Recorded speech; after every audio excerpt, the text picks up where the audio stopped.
This is not your mother's Mahabharata. Beware. It's fucking epic. Hosted by S.P. Jairaj.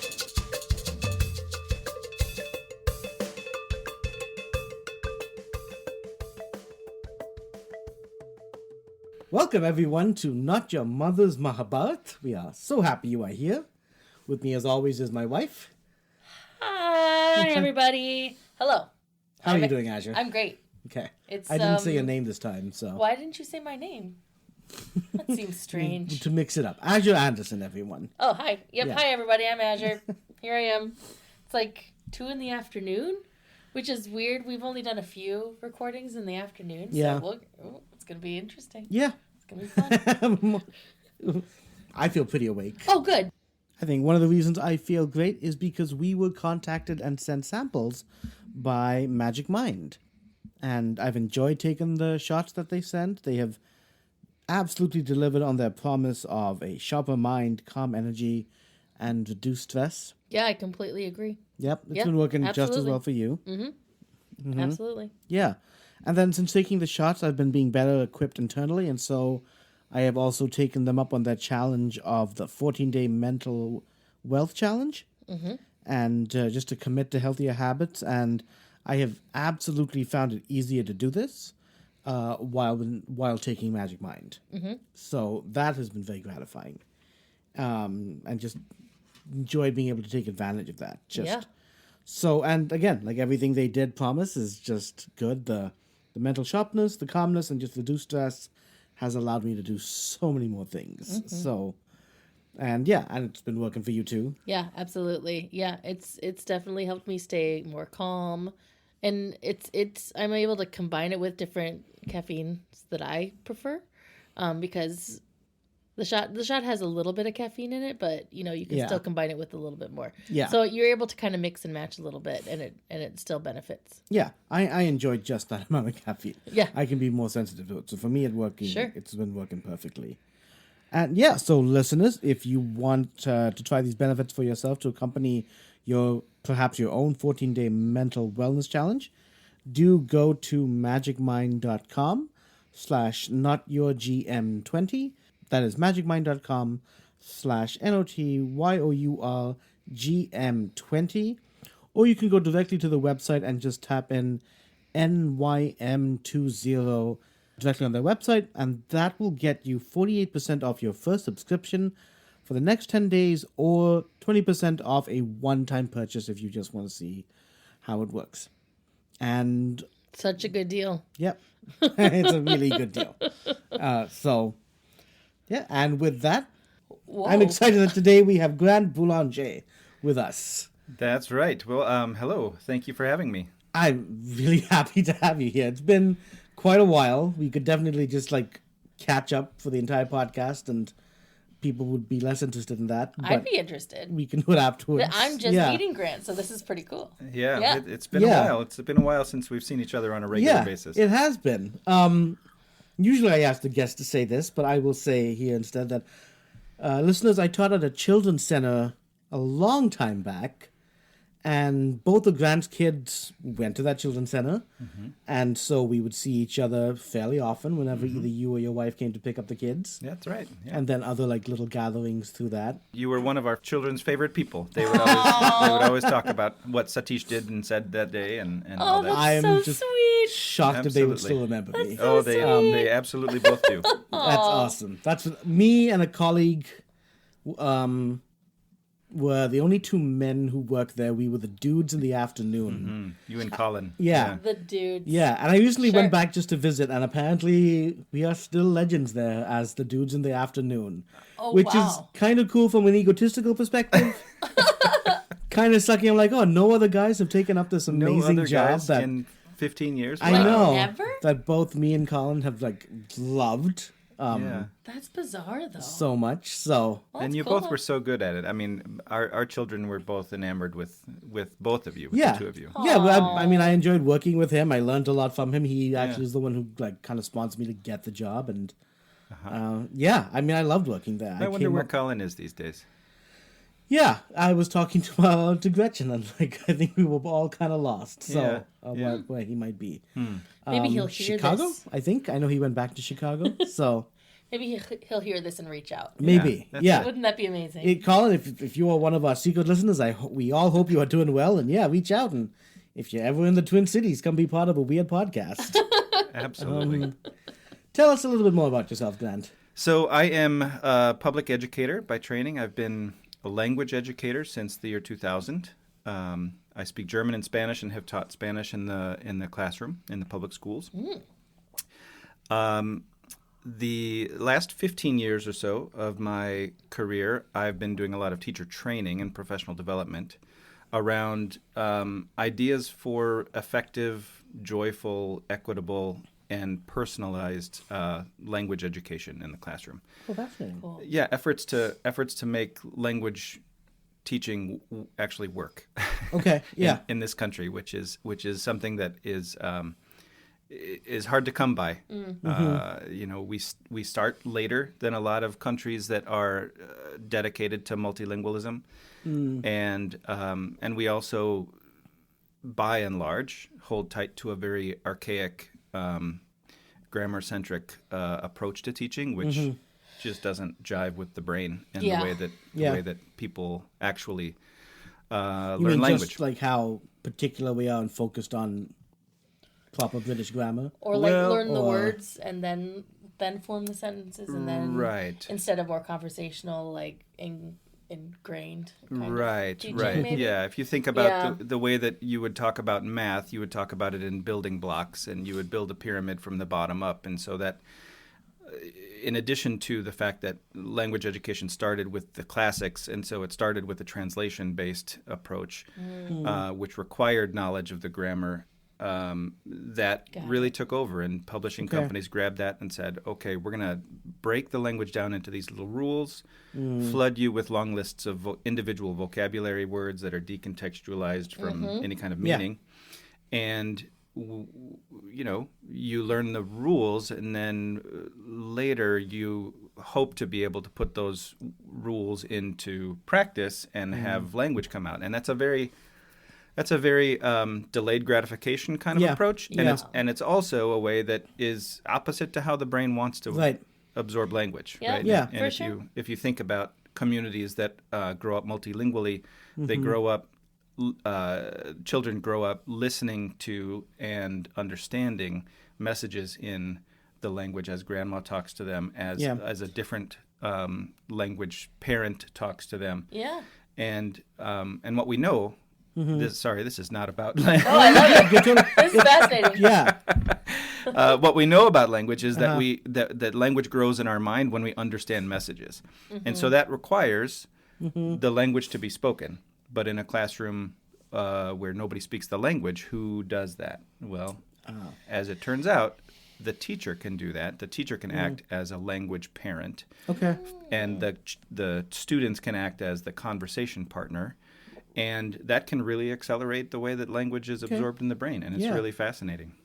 I mean, where were you 20, 30 years ago when I was learning? This is why I can still do my numbers and colors, and that is it. And I know where to find the bathroom, how to ask for it. Yeah, all those basics. But guess what? I can't. Right. I couldn't go shopping. I Right. couldn't do anything else. Right. And the really awful byproduct of all of this is that many people from the United States who have gone through this kind of, well, let's just call it high school, because that's almost entirely the way that kids are taught in language, this same way. Yeah. They come out thinking that they're not good at learning a language. Oh, Well, that's how I feel. Yeah, That's right. for sure. They Yeah. come out thinking that it's their fault that Right. they're not good enough, and the truth is, it's actually how you've been taught. the system. It's the process. Yeah. Right. Yeah, for sure. And so this.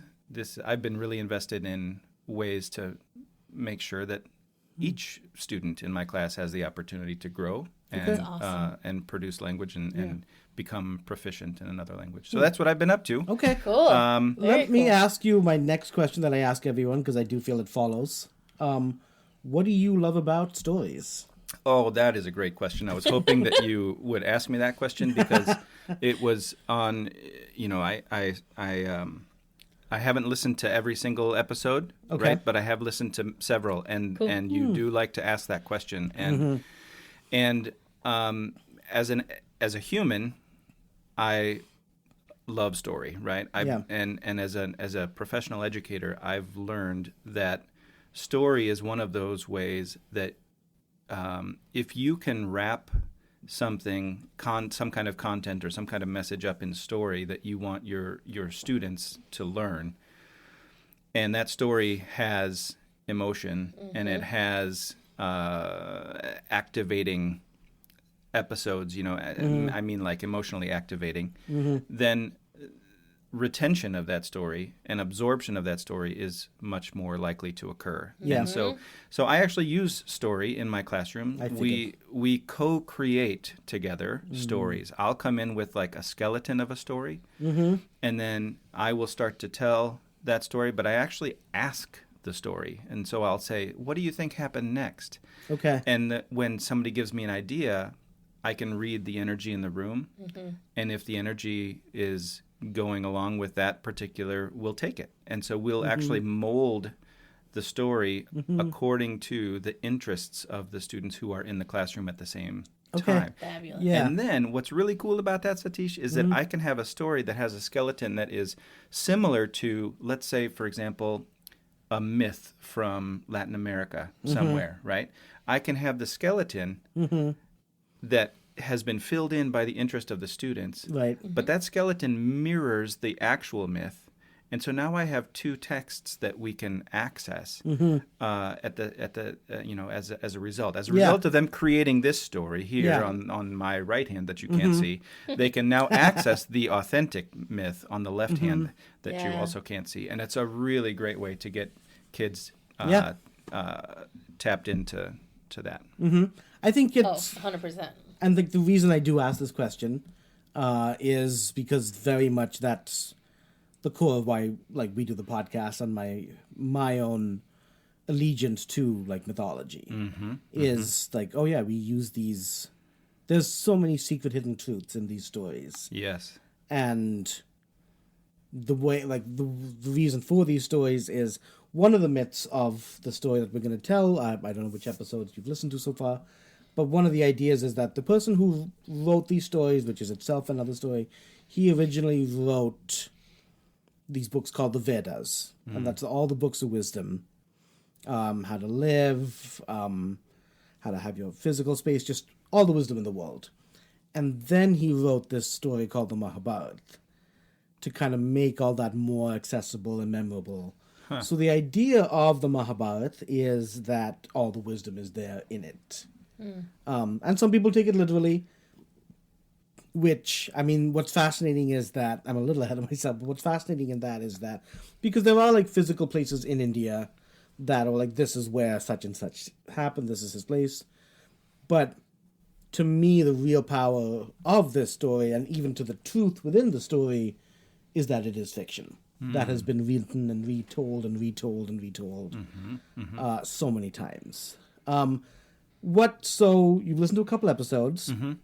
What is your familiarity with Indian mythology and the Mahabharata? Near zil. Okay. Near zero. Near nothing. Okay. Yeah. Excellent. Just a couple episodes you listened to. Right. So yeah. okay. I've listened to the dirty ones. Good. So any of them. Oh, so it could be any of them, really. Any of them. Yeah. Some of them Yeah. you don't think they're going to go that way. And then, And then, surprise. takes Yeah. a turn. Takes a turn. We will actually not be needing much backstory at all Oh, okay. this time. So one of the things about what I think is beautiful and original about Hindu mythology is the whole reincarnation aspect. So you'll have deities and characters who have had separate lives in previous generations and the generations before that. So one of the gods that we've been really talking about more and more is Krishna. And Krishna is an avatar of Vishnu. And so within his tale, within the Mahabharata, we've learned about some of his background stories. I thought that because as more of these characters are coming up, we would go back to the very, very, very beginning. The very beginning. And see how much we cover then. But mainly I wanted to, like Vishnu comes up in the story a lot, and then we have Brahma, and then we have Shiva, and we've, like I said, like they've come in and out. I'm like, let's actually go back to see who these guys are. Cool. And that's great. Yeah. So cool. Yeah. Yeah. You ready? Bring it. Okay. Do All right. it. So in the very, very, very beginning of everything, before any reincarnation and stuff, there was just nothingness. Nothingness. There was almost this like conscious nothingness. How is that possible? Feels like a hum. I don't know. Like there's a hum, and that's it. Yeah. I don't know. That's how I don't know the answer to that one. Conscious nothingness. What is yeah. fascinating about this concept is that one thing to also know about Hindu mythology is like you'll get different versions of these as well. Like stories have layered over each other's changed, and we're gonna kind of create a bit of a through line through some of the books. That even that is a created story because stories have been changed. There are characters who were not in the story who have then been written into the story. It's 5,000 or so years old. So things like that have been happening. But we're going to try and keep it kind of chronological. What is interesting about this concept, which is the Parabrahmas, that's what this entity thing is called, I have seen that in other mythologies as well. Just this idea of like this nothingness and then something emerges from the nothingness. Sure. In Nordic mythology, it's Ginnungagap is the name. And I think it's more icy than it is watery, and then beings kind of emerge from it. Okay. So in this case, it's this misty, watery nothingness. Mm-hmm. And out of this semi-consciousness, comes these things called the gunas. The guna has three aspects of life, and it is sattva, raja, and tamas. And that is preservation, action, and destruction. From that intermingling of these three concepts and ideas comes the five elements. Right? So earth, water, fire, air, and ether. Okay. And another thing that's fairly common in other aspects too. Yep. And then from that we see the emergence of a being who will become known as Vishnu. Okay. The names, I'm not going to throw every single name, because not only are there like 100 different gods, each god has like 100 different names sometimes too. That's confusing. Yeah, so this guy's Vishnu. So Vishnu kind of emerges from this, and he's just laying on his lotus leaf in the middle of this nothingness, mostly asleep. From his belly button grows a flower. Oh, That's adorable. that's beautiful. Yeah. What kind of flower? It's They have to say I what flower want to it say is. lotus, but I feel like lotus is only. I don't know if lotus has a stalk necessarily. So, but it might be the lotus because the lotus is kind of big. It has a root. It must. Lotus has a root that is really long, and it goes all the way to the bottom of whatever water there is. So, Well, I guess so if that he's kind of makes sense. still in the water, It's like an umbilical cord. Yeah, totally.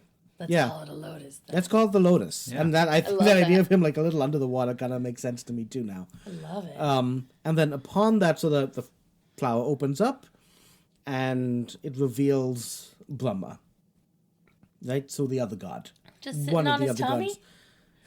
Yes, Oh, sitting like the Is image he I've little? seen. because In the the other guy's image- really big. I imagine so. I don't really know how big lotus leaves are. Yeah. I mean, they can be like that, Okay, that Right? really helps our listeners. Yeah. like a dinner plate. Yeah, Right? but you've heard some of these other stories. Like Of everybody course. changes sizes, and I know, so but I don't love know. the visual of like him just a little Brahma Yeah. sitting on a tummy. We'll go with Yeah. that one On a then. flower. Let's do that. Let's go Okay. with that one. Great. I love it. So this is how Brahma comes to be. So Vishnu is known as the preserver, Okay. and then Brahma is known as the creator. And in a sense, there's a little alignment there to those gunas that I just mentioned, of sattva being the preservation, and raja being action. And I think for that, this is the creation as well. The creation. Creation requires some action, Yeah. Yeah. Yeah. right? Most of the time. Yeah, most of the time. Something has to happen for something to be created. Yeah. Yeah. So Vishnu now, in the sense, is still...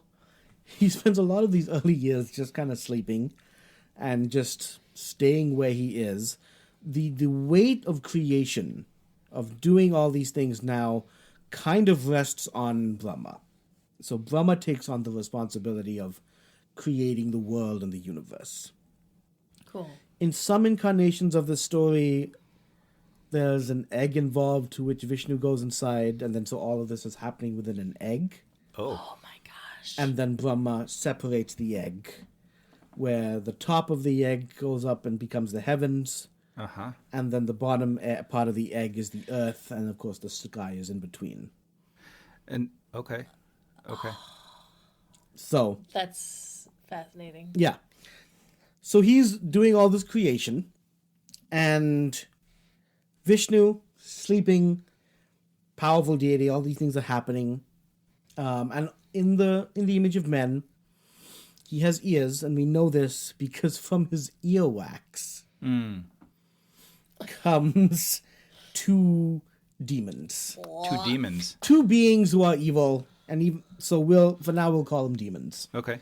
This is why you should always clean your ears. Yes. Well, and you can't have earwax if you don't have ears, so we know that there must be. There There has to be an definitely ear. are ears, yeah. Yeah, And at they least one. haven't discovered like Ayurveda stuff yet. That'll come up later as far as making sure they don't get earwax anymore. Yeah. So, and these demons are Madhu and Kaitaba. Okay. So Madhu and Kaitaba have kind of emerged out of this earwax. Slipped right out of there. Bloop. Wow. Powerful beings with no one else around. You know, just blooped into existence. Bloop, bloop. And they're looking at there's nothing yet. There's nothing really There's here nothing yet. there. Yeah. Right. So they go swimming around, and the only thing they can find to eat to sustain themselves is these primordial waters. Sure. Which must have been rich in nutrients. They've been consciously existing for some time. That's true, and that's Yeah. what Vishnu kind of came out of himself, right? Right. Must be rich. Must be. Yeah. Yeah. So they start doing that. They start eating all this rich nothingness. If you Rich wanna call it nothingness. that. It's like an ooze. Yeah. It's yeah, it's an ooze. I'm feels trying thick. to think of like what to... It feels thick, like a thick broth. Thick You know? broth. Yeah. Yeah. I don't know. It's full of all the nutrients though. Yeah, That's of the most course. important thing. So they are gulping all this down, becoming more and more powerful. Again, the only two beings there, very young in some sense, and just, all right, this is all ours. We want all of this. And they come across Brahma, who's still on his lotus leaf, or on his lotus flower.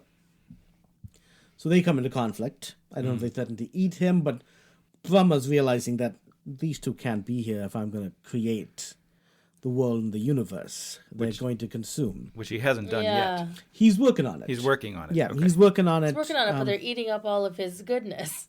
Yeah, and they're just too... They'll destroy anything. They're at in this the point. way. Yeah. Yeah. So, but he is not someone who can fight them. He tries to ignore them at first, but they shake the root that he's on and disturb him from doing his job. He's like, well, this is not going to work. So he tries, he's like, I'm not going to be able to do this. Like, he tries calling on Vishnu. And it takes some effort because Vishnu's in a deep sleep. And he can't get this guy to wake up. He himself, I think, consults sleep itself, like the entity or the being of sleep Oh itself, my gosh. and gets sleep to help out. And sleep kind of taps Vishnu on the shoulder. And is Where like, would you even find Sleep's cell phone number? I don't even. I, How would you get in touch with exactly. Sleep? I feel it's a bunch of zeros. Just a bunch of zeros. Yeah, that's the first thing that comes to mind. Maybe a 1 right at the end for that tiny Just bit keep of pressing consciousness. Z on your cell phone. Yeah. Yeah, that. That So must be he it. calls him up somehow. Yeah. He's got great Gets a hold service of in the pre-life.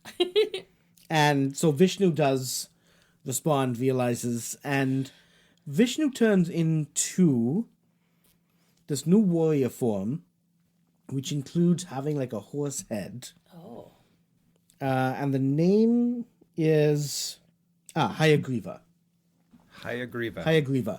What's fascinating about this is like Vishnu has taken on this form now of Hayagriva, who is this horse-headed warrior throughout Indian mythology, we see him taking all these other forms, and we've talked about a whole bunch of them. So this is his first go at His changing into a different form to get Yeah. something done. Yeah. Shape-shifting. Okay. Yeah. And it's a horse head. And it's a And it's a horse head. horse-headed. Before And they've never horses, seen horses, exist, right? Apparently so. Yeah. Oh. Yeah. I wonder if they called it a horse head. Or I wonder, like, how did they even know that the head was different from the rest? Probably like, this is a cool shape. This is some I'm awesome assuming the stuff. story was told years and years and years later. Yes, of Maybe. course. So, So they were like, this is what it looked like. yeah. Okay.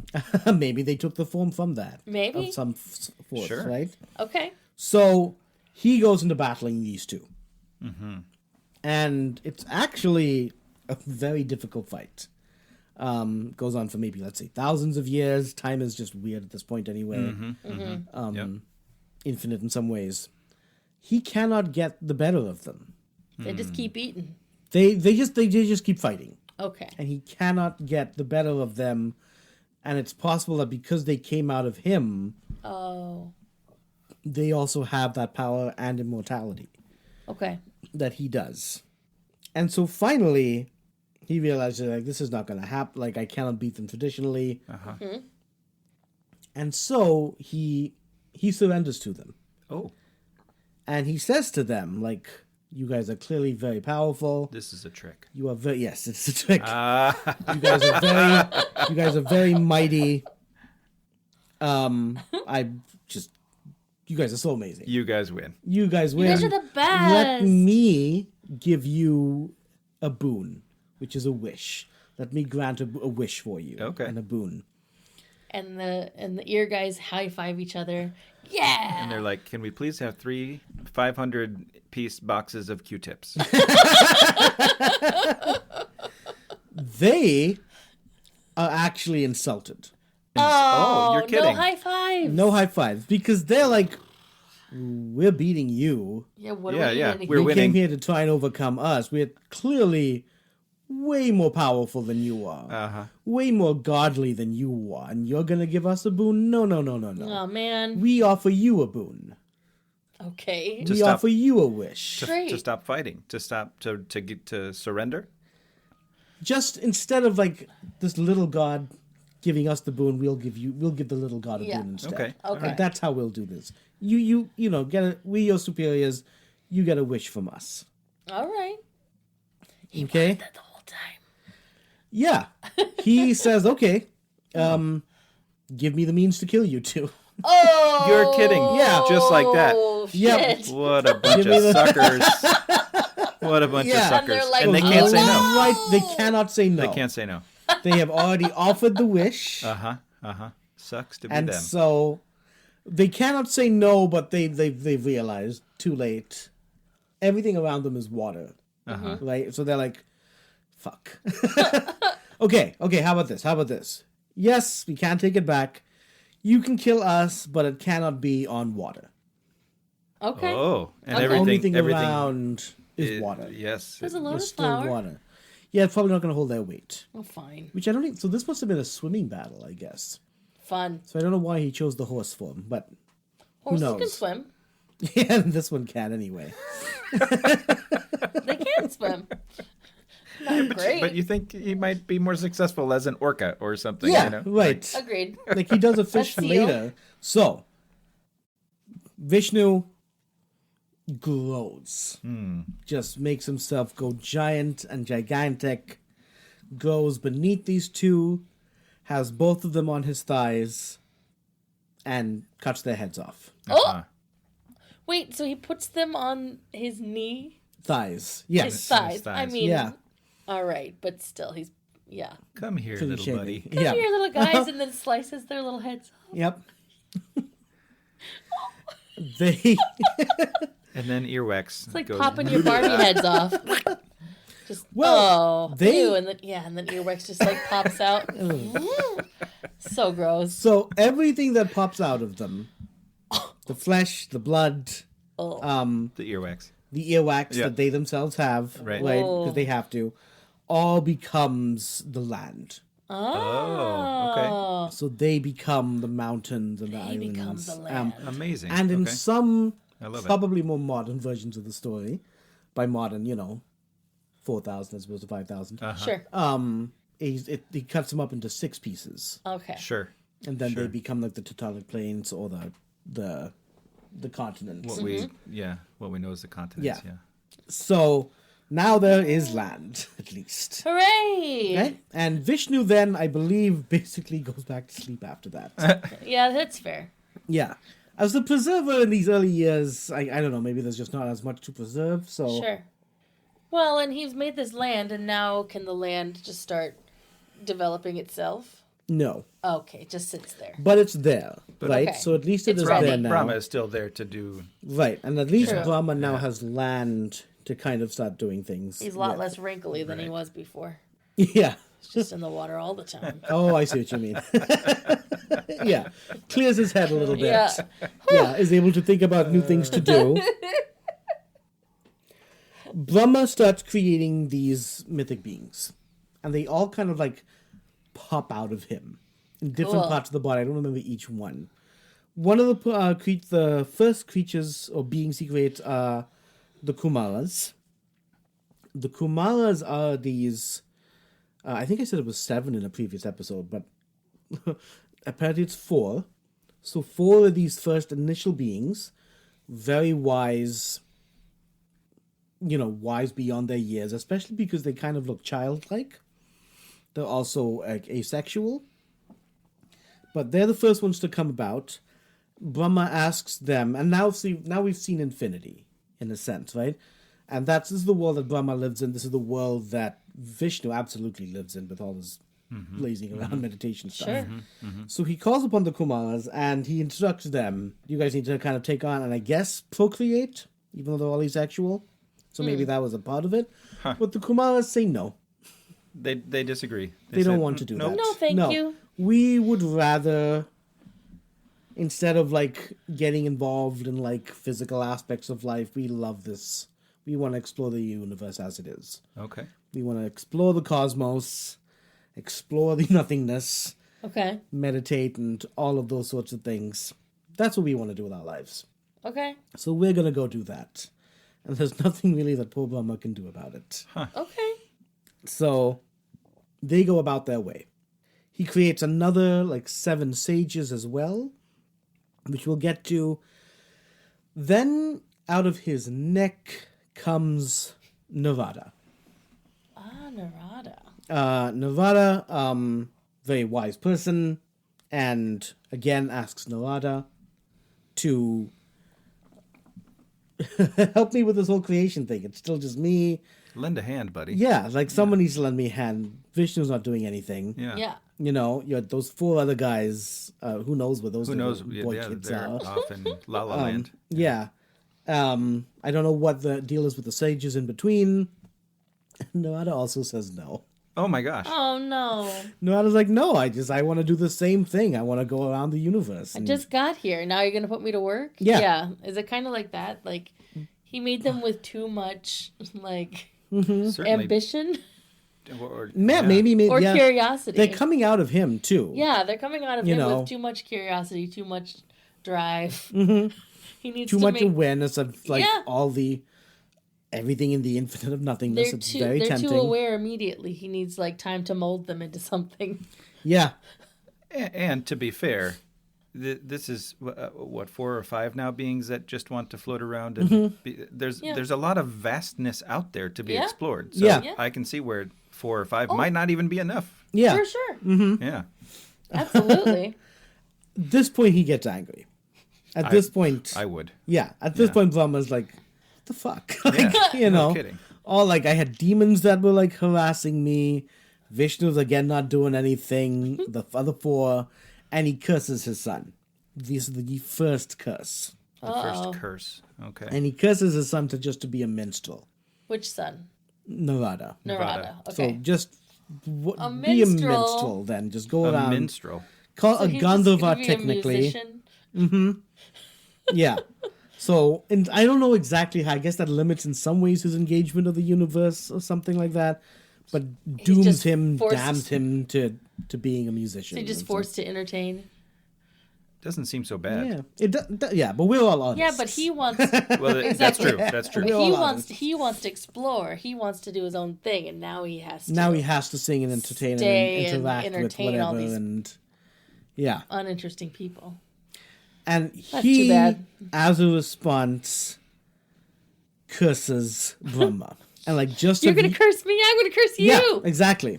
And they're still very powerful beings. Yeah. So when the curse happens, it sticks. These this is going to come into fruition. This is going to be somehow the universe will mold things into this happening.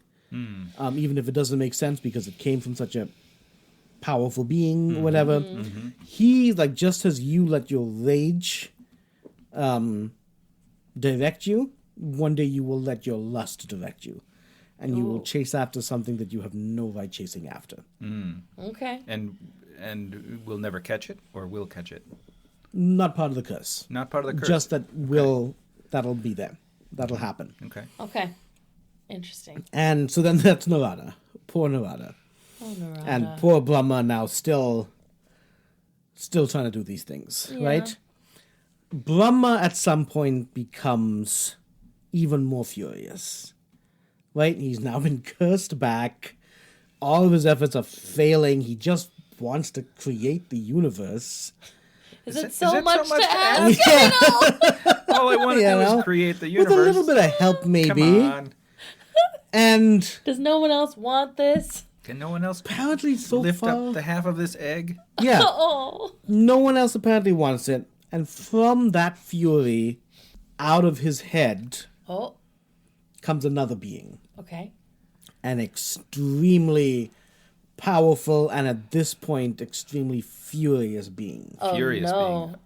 Is there any connection to the origin of the beings coming out? Like I would think with the head that there might be it might be linked to intelligence, or the neck might be linked to. I believe it is. I feel like the heart would be fury. The fact that Narada comes from the neck to me is interesting because the neck is where it's the throat chakra, which I mean, in some sense, it's just like honoring your truth and things like that. Okay, but singing.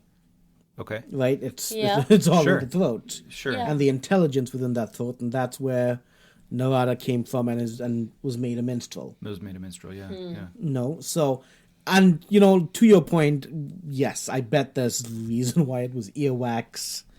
I bet there's reasons towards all of this. Sure. And the sources that I'm getting it from, because I could have gone to different sources and what is the thematics within each one. This person that comes out is Shiva. So this is our third primal deity now. And it's the furious one. The furious one. I Third believe he deity. calms down a little bit from this after emerging.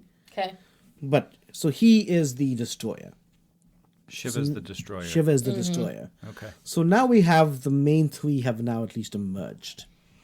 And depending on the stories that you follow, what is interesting is that each is as powerful as each other. And in Greek mythology, there's always this idea that Zeus is the most powerful. That isn't so much the case here, which I find that kind of interesting in itself. Yeah. And so, and in many cases, many of the stories that I have read, Shiva is the one that's usually the most powerful. But then I've read exceptions to it as well. And each of the three has come from the prior existing one. Yeah. So right? Vishnu was the one who came out of the waters. Right. From him came Brahma. From him came Brahma. From him came Vishnu. And from Brahma came Shiva. Yep. Right? Yeah. So, yeah. So those are the main three now that we have.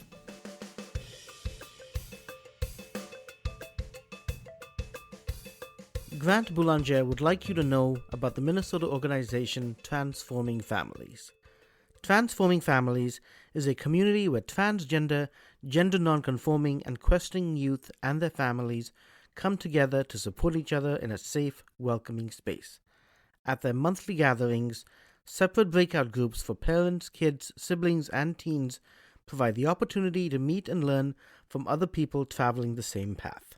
Families meet other families to share, talk, and hang out. They foster an environment to listen to each other's stories, exchange resources, build community, and have fun. It's a simple idea that works.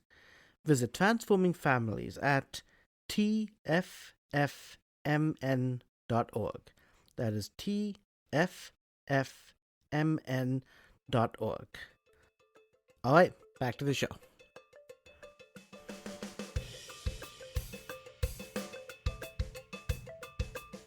So they're simultaneously three separate beings and one single, or Maybe that. So then we're getting in, like, that's an interesting aspect about Hinduism. Like, is it multiple gods? Is it all one god, and all different forms of it? And that gets into the philosophy. yeah. They're known as the kind of triumvirate, and yes, like, there is an aspect where they're all kind of in some ways the same deity, can be seen that way. One of the fascinating things to me about Hinduism is this idea that in Islam there's no face of God. Right. What is fascinating about Hinduism is, in a way, it is the same and also the exact opposite, in that there are thousands of faces of God. Right. And it depends. So there's no real one face. Yeah. Yeah. So to me, it's always been like, what are you praying for? That is who you go to. But again, it's changed over time. There are so many different versions of Hinduism, especially with all these stories laid over each other. Some people believe they are distinct. Some people find them the same. That's what I got for you there. Yeah.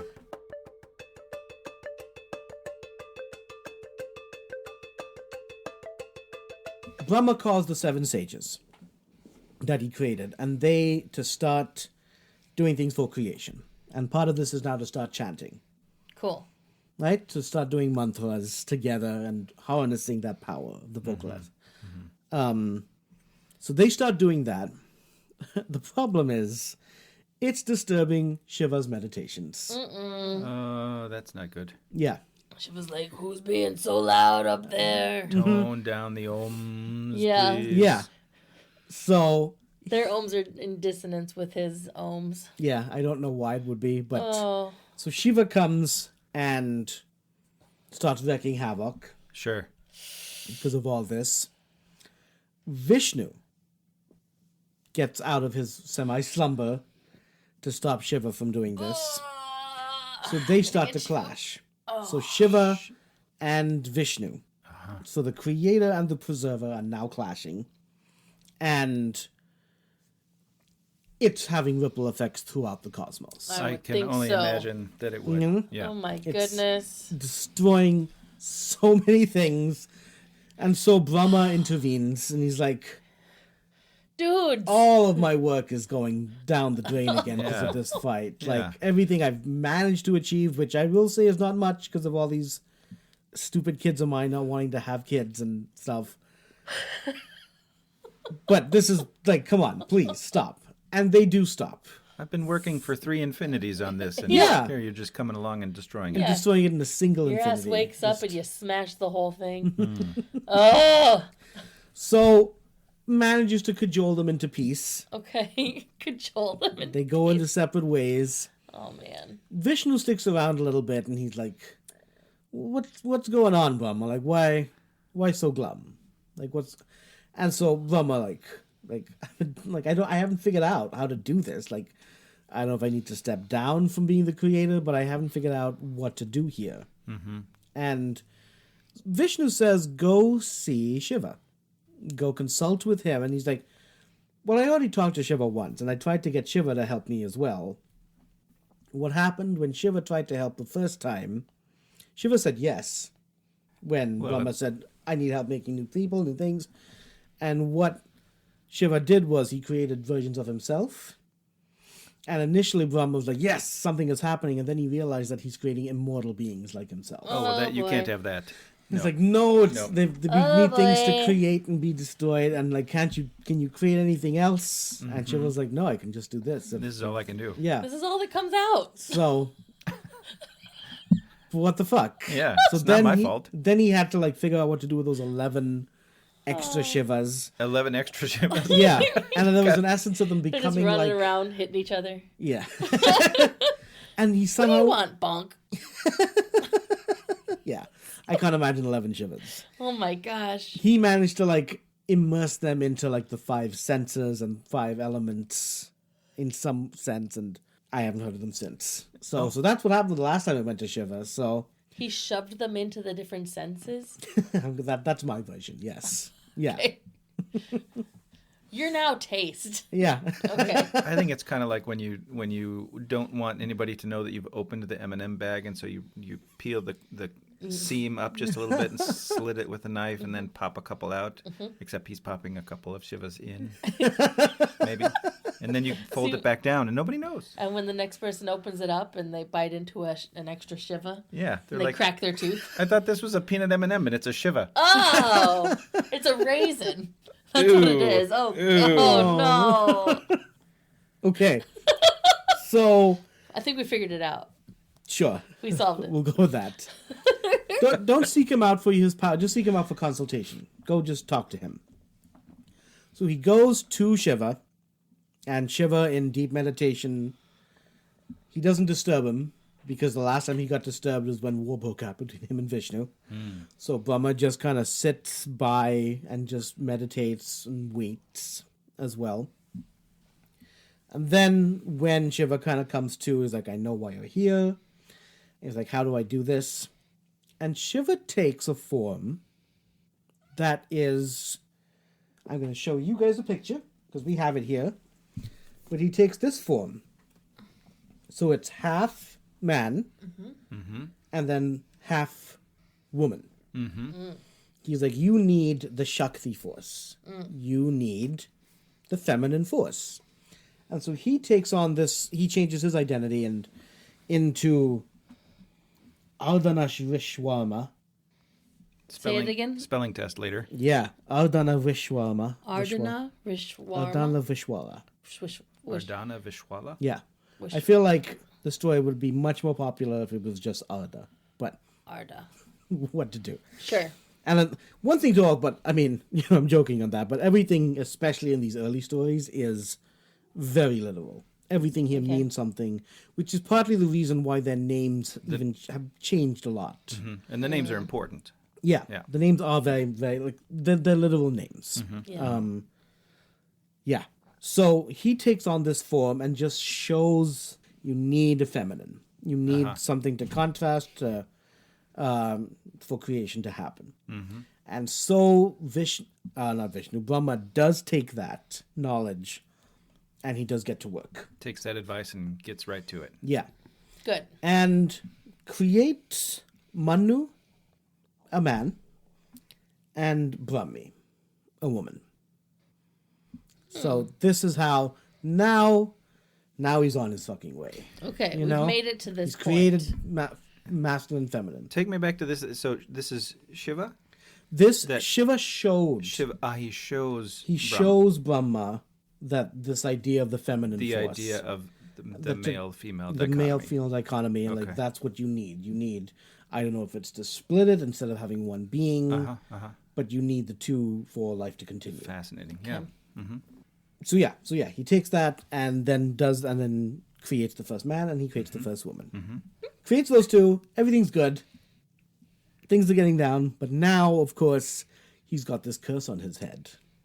From Oh Narada. no, the curse. He's gonna that- lust after. Okay. Oh Yeah. no! Oh boy. So, Oh.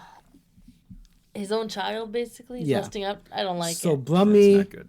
and it's the curse. It's the way of the universe. There's nothing he wants to do. No, of Sure. course not. Can't avoid it. Yeah. So Brahmi sees, is like, I guess they're both before him.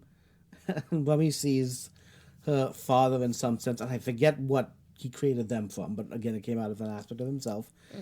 But she's not comfortable sitting in front of him. She's like, I'm going to move to the left a little bit. So she goes and lays Yeah. on his left side. A face sprouts on the side of Brahma. A second face. Just to be able to Just to stare at her. Yeah. Oh, That is creepy. that's so creepy, and I love it. So she walks the way around to the other side, Oh no. Yeah, keeps trying to get away. and another face And kind of another comes face up. pops out. Right? It was like, Hello, little girl. Like that? sure. Hello, little There's no way to girl. not make it creepy, so sure. Yeah. Yeah. Yeah. No way to not make it creepy. Goes, See you there. and they're actually kind of full heads. Oh, like a whole head comes Like a out? whole head is Oh, that's there. even better. Yeah.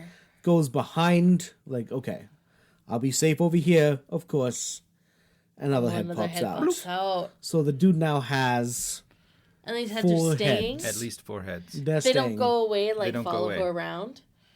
That's Oh. because I was picturing like, okay, we'll come They back. don't need to follow It her was like- around. There's a whole other head to look at them. You know, I'm looking at claymation right in my head, and it's Mm-hmm. like one head coming out, and then it sucks back in, and then another And head. it Not, pops out. And they're then not. Six. Yeah. They're not They don't going go back anywhere. in. They do not go back in. No, once Okay, they're so out, how they're many out. does he have now? Now he has 4. Yeah. Oh my! So Bloop. she Oh, like, okay, she goes up.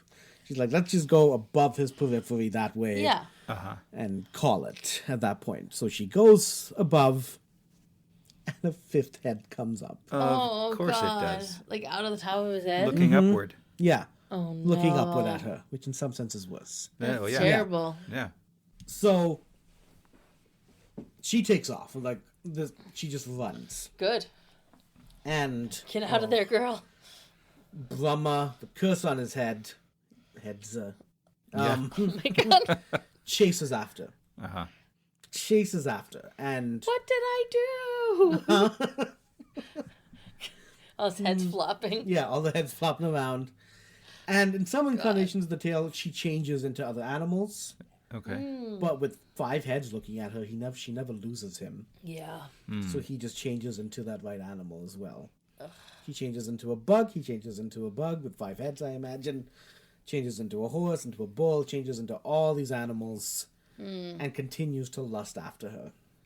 And she just wants to be left alone. She definitely has no interest in, her paternal father Yeah. in this Disgusting. way. In Yeah. the oogling that is occurring. Well, Shiva comes down, intervenes. good. And there must be the point where it's the 5th head on top that's looking at her.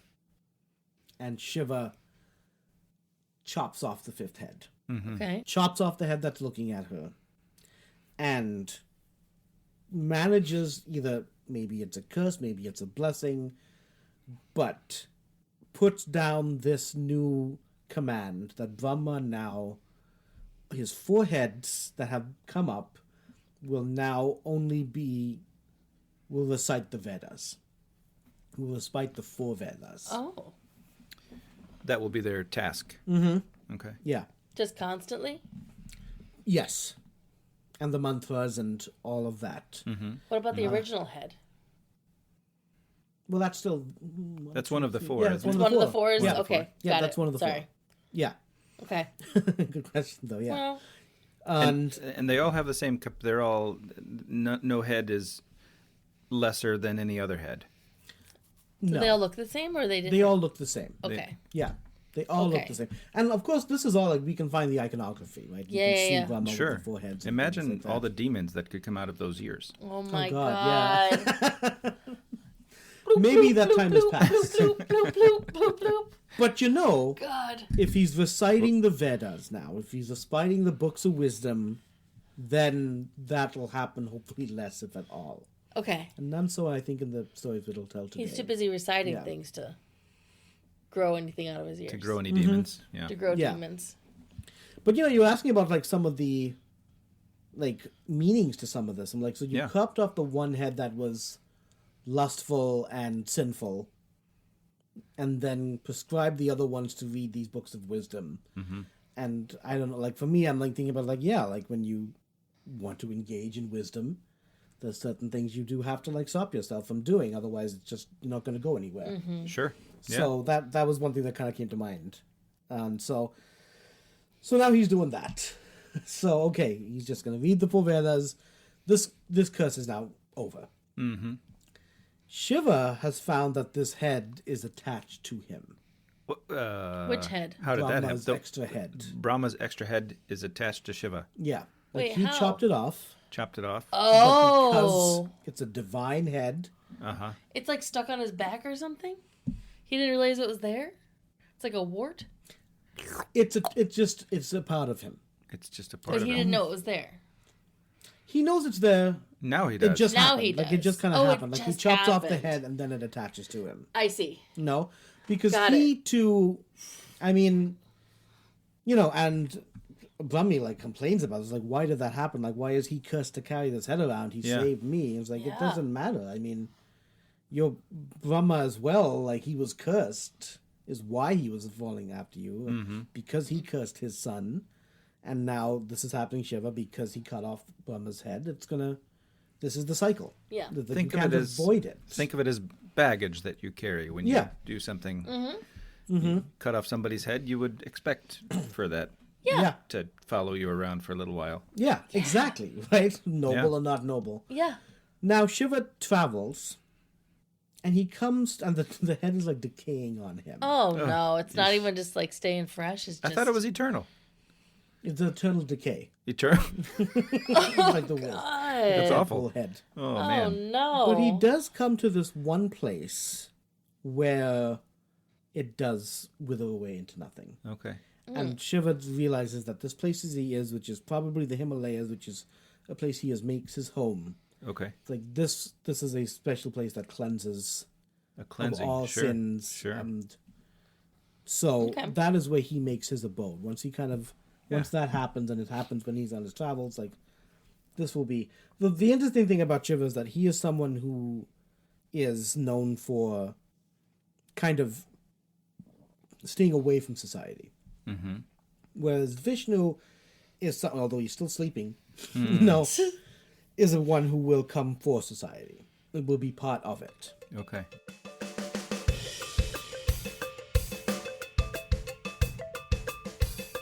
Brahma's continuing to do his work, and he is now. Man is now around. He's been creating the heavens. Other deities have come forth as well. So now, after a while, you have the establishment of the earth and the heavens, where the gods live, where the devas live, and then below the earth are the asuras and the rakshasas, who are also known as demons. Mm-hmm. In Hindu mythology, the demons are not necessarily bad. They're not bad. They're They're not just good, they're not bad. they're And just- same with They the just devas are. too. okay. Yeah. It's not like a good versus evil thing. Okay. Although I do believe like that has been influenced over the years. And so that said, there's always this kind of war going between them. There's still duality. Yeah, there is It's still not this necessarily duality. good and evil, but there's duality. The issue is, and one of the interesting things is that the devas are, they at some point get this element, they get this thing called Amrit, which makes them immortal. Okay. And so that is something that makes them more. Mm-hmm. What the Asuras want to do now, they want to get a mantra or a way so that they can regenerate. Mm-hmm. So that even if they die, they'll regenerate. And that way Sure. it'll be kind of the opposite, but also the same as the immortals. Mm-hmm. Mm-hmm. So there's a demon named Shukracharya, and he decides that he's going to do this. He's going to figure out how to make his people, his asuras and demons, able to regenerate. Mm-hmm. Able to reincarnate. In a sense, but they In a may sense. come... I feel like it's regenerate is more... Because they'll be different beings, in Okay. some sense. Okay. So he goes, and he actually goes to Shiva. Finds Shiva on his mountain, and is like, I need to do this thing, I want to make my people immortal. And so Shiva says, it's possible. You have to meditate for 1,000 years on this. No big deal. At least. Yeah. I think that's it. 1,000 years is good. If you can meditate and breathe just the air, survive on that, that is how you will learn the mantra. So that your beings can gain this ability of regeneration. Wow. So he commits to that. Sure. All in. Yeah, he commits to that. It leaves the Asura's place open to attack. And so the Devas kind of come in, and they start their attack. It's open to attack because he is meditating. Because he's meditating and busy. not protecting you. Yeah, not protecting. Okay. Sure. And, he says, like, go, he tells all his friends, his demons, is like, go stay with my mother and father, and they will protect you while this is going on. And normally that would be enough, but the gods do kind of push themselves. They, like, you know what, normally we would abide by these laws, but this is our one chance to get rid of the demons. And it's actually Vishnu and Indra who is the king of the Devas. Also a son or a grandson or great-grandson of Vishnu. And so it's Vishnu and Indra leading this charge against these demons.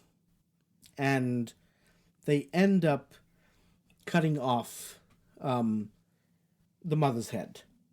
So Koyamala's head. So the husband Brigu curses Vishnu. Yes, I would expect. And he curses him with, you will spend life as a mortal. Oh. Wow. So you will come, if you like, you've just come down, cut off my wife's head. Yeah. Breaking all rules of decorum, because you're immortal. So now I curse you that you will spend years on the mortal plane. So that starts something. I would imagine that would start something. Yeah. Another thing that goes on, if you remember those 4 wise kids Yeah. just going around the universe. Right. They come back. they reach Vishnu's home of Vaikuntha. They're like, oh yeah, let's check this place out. We want to go in there. So they knock, but there are 2 gods, Jaya and Vijaya, who stop them from coming in. They're like, you cannot come and see, you cannot come here. We don't know who you are. Right. You have no right to be here. You are not on the guest list. Yeah. Fuck off. Yeah. So they banter back and forth and don't let them in. And so they curse these 2 as well. Also with, you know what, you're stopping us from seeing heaven's abode. You can also shove off to mortal planes. You will also spend time in the mortal world, away from the heavens. Yeah. Then they leave upset, but then Jaya and Vijaya go rush to Vishnu. It was like, we just got cursed. Dude, we got to go become mortal. We got to become mortal now. And what's in that? So Vishnu says, you have a choice. Here's how I can help you. Either 7 lifetimes on Earth in good standing, or 3 lifetimes on Earth of you being dickheads. Of you being villainous monsters that crush the Earth, but just 3 lives of that, or 7. And I will be the one to come and relieve you and save you. Call or in you the back. sense, end your lives on Earth. Basically means killing them on Earth. Right. Yeah. They pick that. They're like, you know what? We want to be here wanna as be soon as possible. Dickheads. Yeah, we're going to go with the dickheads. You dickhead so you can get back to heaven Yeah. quicker. A lot quicker than like 7 lifetimes. 7 lifetimes. Yeah, sure. So 3 lifetimes as opposed to 7. So we just covered this in the last podcast because this is each like an epic story. Each one of them. Each one of those Jaya and Vijaya, their first one is demons that are killed by Vishnu when Vishnu becomes a boar. There's another epic before the Mahabharata called the Ramayana, where it's Prince Ram killing another big demon who stole his wife and his demon's brother. Ram in this case is an incarnation of Vishnu. And then we just covered Krishna, who just killed off 2 guys. Yeah. And these 2 guys were Jaya and Vijaya. I'll be darned. Yeah.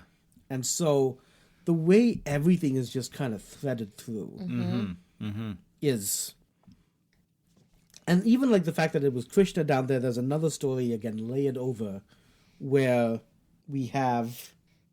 There was an evil king whose name was Vina. And yeah, horrible.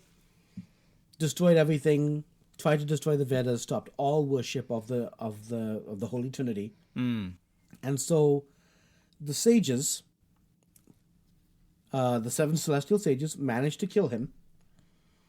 But the problem with killing him at that point was that now it left this gross power vacuum. Yeah. And without Yeah. a king, without some kind of order, nothing's going to get better. Right. So, out of the corpse of this Vina, they mangle and use their magic to pull something together. And the first thing that comes out is pretty monstrous, or pretty scruffy, runs off into the woods. And that person is a Nishada. There's a whole, like, group of people in the Mahabharata who are just forest people. And in some sense, like, this is where they originated from. So from this guy who just lived in the forest without any rules, just living there. Once that is out, then they bring out a second being. And that second being is Pritha. Pritha, fortunately, is a good king. So he comes out and is ready to rule. Just right off the bat, ready Right to go. off the bat, yeah. Let's go. Yeah, right off the bat is ready to be a good king. But of course, it's never that smooth. I guess not. Yeah. Yeah. It wasn't for me. Was it for you? No. Yeah. No, I had a few hiccups when Yeah. I was ruling. At least Yeah. a couple of hiccups. Yeah. Pritha's doing a really good job. They give him, the gods kind of like him as well. Like, you need to do a big ceremony. And they give him a special horse for this ceremony. Indra, in the heavens, not always good, is getting jealous of the situation. Oh, Indra. So he steals the horse. Yes, Of course. Steals the horse. of course. Pritha is extremely angry, starts going to war with the heavens. Battle is erupting out. Fortunately, like, the 4 kids come back, the sages come back. I'm like, let's not do this. Let's call Indra here and make some kind of peace with him, please. Otherwise it's all gonna go to hell. Fortunately, Pritha's a good king, and so they do summon Indra. Indra returns the horse and is better.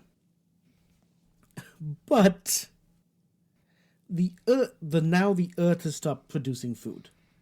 Oh, no. Oh, that's What? a problem. Well, So that's the- not good at all. No. So the earth that has taken its own form of a cow is now running away. First, this poor earth was ravaged by Vila, like the Okay. father. Yes. Just horrific. Didn't want anything to do with him. Treated badly. The land was, and then maybe saw some hope with Pritha, but then this whole fight with Indra where he also was about to go and destroy everything. So now Pritha chases after, and Pritha is also in some versions like a version of Vishnu too, right? Okay. But Pritha goes after and manages to kind of get Bhudevi and cajole, like, I'm going to be a good king. It'll be good.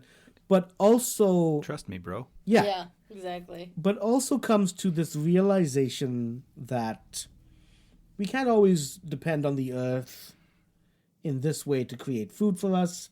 We have to be more proactive. Okay. And so learns and teaches men and women how to harvest, How to harvest? How to how to farm? make food, and to respect the earth still, Smart. but then also, to use it in ways that kind of protect, to provide for yourself. Make it a little bit Yeah. more predictable. Yeah, Yeah. so provide for yourself. So in this way, we see like now the civilization kind of coming in. I feel like whenever there's this aspect of like a growth of civilization, then there's a quickness to like, must be an avatar of Vishnu. Okay. Oh, okay. Because Vishnu is someone who is Vishnu's preservation, right? Vishnu's preservation. Right. And so here he is the one that I feel like whenever there's some sort of politics or something to do with growing a city, there's a presence of him. And even inserted in some sense. Because like in some versions there was no mention of this person of Pritha being an avatar of Vishnu. And then there was some that's like, yeah, he's a partial avatar of Vishnu. And I think it's just, this is what makes it. Like if he's doing something to help human life and just preservation, it's a Vishnu. Yeah. It's a Vishnu Yeah, thing to for do. sure. So, That's a Vishnu thing to do. Yeah. Absolutely, that is a Vishnu thing to do. That's what I got for you story-wise today. Cool. So I know we That's went amazing. from one thing to the other. That was awesome. I feel like we traveled eons We and did eons travel and eons. eons. That's We amazing. started in the primordial ooze, the soup. With the two earwax broth. demons gulping it down. Yeah. Yeah. Gulp, gulp, Yep, the gulp, earwax gulp, demons. and made it all the way. All the way to the Fertile Crescent, all the way to Yeah. the birth of Yeah. Right, civilization. we had men and women were born, but then they needed to eat, and so Yep. Yeah. yeah, Oh my Fertile gosh. Crescent, I like that a lot. Yeah. Yeah. So yeah, and we've learned about so Brahma, Vishnu, Brahma, and then Shiva. It's so nice to learn more about each individual. I thought that was kind Yeah. of what because like I said, they've been coming in and out, and we just know them as powerful deities. Yeah. What the fascinating thing about the Mahabharata is this thing that it's been told and retold and retold, Sure. and how other characters have come in and come out, and so there are theories that these three, Vishnu, Brahma, and Shiva, were never part of like the early versions of the Mahabharata Really? because they as a concept didn't exist. And Sure. now it's like they're so prominent, with now Krishna being one of them, but even with conversations and how their stories have come in and become part of it, has been, I feel like one of my takeaways is going to be the phrase "that's a Vishnu thing to do," I love it. right? Yeah. Like anytime anybody does something good for the good of mankind, right? For the good of Vishnu thing to that's do. a Vishnu thing to do. Put a little sign on your desk. One thing I have learned from this podcast, as I've been researching different things, and like one of the writers of some of these books here, and I haven't seen it as clear in other books, but the idea that Dharma is that. The idea that Dharma is caring for the weak. And that's something that I'm like, oh, maybe I am Hindu then. Dharma. Dharma. Yeah. And we've heard about it in so many different contexts. And a lot of these writers, which I appreciate, talk about how, like, the West has changed certain things. Yeah. California yoga is very different from Indian yoga Sure. Yeah. in many ways. But talking about in a very, for him, and in the sense that makes sense, it's something that makes sense to me is that Dharma is you taking care of the weak. Yeah. One of Vishnu's incarnations, do you want to tell the fish story? The fish story? Yeah. Do you remember the fish story with Manu? Oh, yeah, I want to give you the chance to tell stories sometimes. when I you want know. Okay, so basically Manu was this man, and there was a little fish that called to him to. Yeah. and said he needed help. Oh, he needed help. He was little, and then he kept growing, and Manu kept moving him to a bigger vessel, and eventually Manu had to take him all the way to the river, and then the fish then turned into Vishnu. The fish turned into Vishnu. Yeah. Yeah, because he was finally big enough to Yeah. be So free. little Something fish, like that. little fish. Manu finds Please little fish. clarify the story, though. Yeah. Little I fish. remember the aspects of the story. I think it was great. Little fish is like, I'm gonna get eaten by big fish. Yeah. Please, Oh, yeah. Please put me somewhere else. So he moves him Yeah, somewhere put me else. somewhere Please safe. help me. And Yeah. it's like, well, this is a little better, but I'm still under threat. Yeah. Still need so he kept getting bigger, and Manu kept moving this fish. River or ocean at the final part changes into Vishnu, and tells Manu, this is a thing that's about to happen. There is going to be a flood I forgot about the flood. that is going to wipe out everything, Yeah, that's right. and you need to build. We will call it an ark. An ark. You know, I've heard this story. Manu built an and ark. put on the ark all the birds. Well, birds can fly. All the animals, and then also the seeds and the four Vedas. Yep. And the four Vedas. Okay. Yeah. And the reason, like, I'm recounting this one is because in the Mahabharata, this is seen more as like, it's not a wrath of God. It's more just, I mean, the way I'm seeing it really is like, this is just about to happen. Like, this civilization is about to fall. It's meant to be a metaphor for like this civilization that has been established till now has not been working. It is a world where jungle law, which in the Mahabharata and Indian mythology is fish law, which is basically strong overpowering the weak. Yeah. Right? Yeah. The little fish had no chance. Strong's going to overpower that in any sense. Right. By Manu intervening, by being the strong one, taking care of the weak and providing for that fish to, like, I guess, thrive and become, Yes. to deliver in that sense. So it's like, this is going to happen. The interesting thing for me is bring on the four Veda, so that once this all washes over, The wisdom. You have the wisdom to start a new civilization again, and this civilization will be one where there is Dharma. And once again, it's prompted by Vishnu, right? Yes, exactly. Yeah, right. Yes. So that's why it's like Dharma. Like, this idea is like a new city where there will be no more fish law. Now there will be Dharma, where strong take care of the weak. Where the strong take care of the weak. Yeah. Imagine if we could have I know. a government that suggested that it was If only. nice Yeah. for the strong to take care of the If weak. only. It is. Like, It's, yeah. there are definitely more people in government now, more from my part of the world. I'm like, what the fuck, guys? Yeah. You forgot this all is your not, Vedas. This is not that. This Yeah, is there's- not Dharma. There's a whole bunch of earwax demons running around. Absolutely. Yeah. Fucking And- fuckers. Absolutely. And, Correct. Oh my God. yeah, I mean, it is. I'm seeing, like, the water's rising. Yeah. Yeah. But also I'm seeing forces that are, But is anyone rescuing the fish? yeah. Of Who's course. rescuing Vishnu? I have who's that seen, person? I will say, I personally, and from my, like, algorithm Facebook, let's not acknowledge that. Yeah.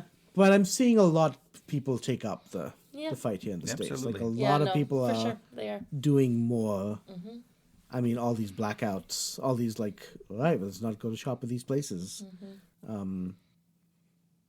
But like, I mean, that is, I've been thinking about, so this is called Pralaya, this the ark and when things wash over. But that is something I've been thinking about. Like, we're seeing, we might be seeing that right now, right? Where, like, there's going to be some pain. Absolutely. And hopefully some ideas and concepts will be washed away. But not without work and... Yeah. And is it Manu, you said? Is that right? Yeah. Manu?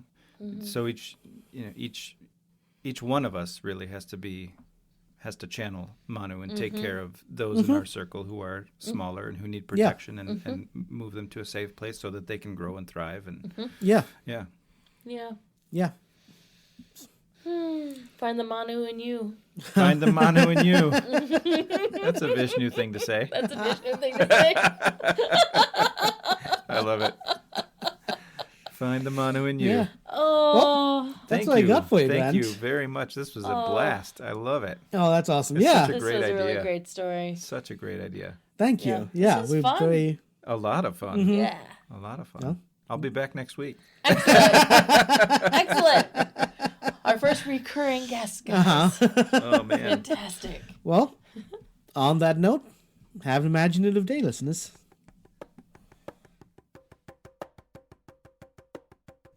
Thank you for listening to this episode of Not Your Mother's Mahabharat. Please like and subscribe to the podcast so that you don't miss our next episode. My name is Satish Jaraj, and I am your storyteller and researcher. My wife and co-host is Azure Anderson. Azure also wrote the theme music, she did all the editing and producing, and essentially did all the work to get this podcast to you. Without her, it would just be me swearing ancient stories to friends in our living room.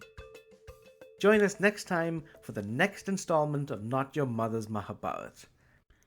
And don't forget, listeners, that when you go to magicmind.com/notyourgm20 or go to magicmind.com and enter in the code NYM20, it'll get you 48% off your first subscription for the next 10 days or 20% off a one-time purchase.